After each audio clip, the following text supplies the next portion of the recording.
Hey guys, I'm John Setzler. Welcome back to Man Cave Meals. Today we're going to fire up the Lone Star Grill and we're going to cook a pan pizza. So let's get started.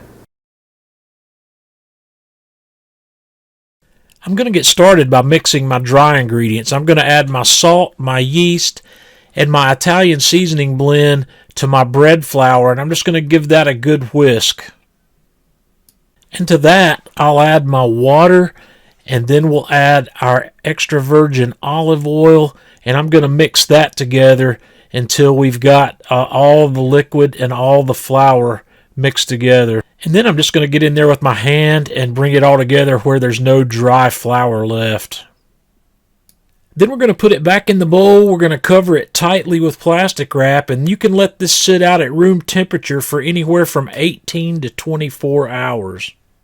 So the next day, about 2 hours before we're ready to cook, I'm going to turn that dough out onto a floured work surface, and I'm going to kind of fold it over itself just like I'm doing here in the video and get a dough ball formed. And I'm just going to turn that over and spin it and kind of tuck it in as we go to form a nice tight dough ball. I've taken my 9x13 Lodge cast iron pan here, and I've put 2 or 3 tablespoons of olive oil in the bottom of it. And we're just going to set our dough ball in here and kind of roll it around to get a little bit of that oil all over the dough. And then we're going to start pressing it out. And this dough is going to fight you a little bit during this process. It's going to be a little elastic, so you're just going to want to press it as far as you can to stretch it toward the sides. And then when it gets too tight, we're going to stop and let it sit for a few minutes. Come back to it at 10-minute intervals and keep stretching it, and it'll eventually stretch all the way out to the edge of the pan. And then you just want to cover it with a towel and let the guy sit here for about an hour.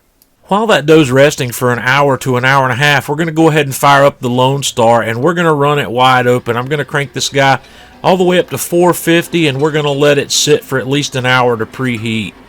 After the grill's finished preheating, I'm going to go ahead and add some sauce to our pizza, a liberal amount of freshly chopped whole milk mozzarella cheese, and then we're going to toss just a few pepperonis on top before we take it out to put it on the grill. With the grill nice and hot, running at about 450 degrees, we're going to open it up. We're going to set our pizza on the top rack in the middle. Then we're going to close the lid back and just let it cook.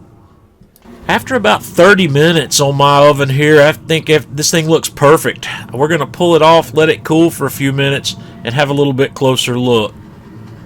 We've got nice caramelization around the edges and a beautiful thick puffy crust that's golden brown and fried on the bottom with a nice little bit of crunch to it. So guys, this is a really easy pizza to make. Give it a shot and let me know what you think.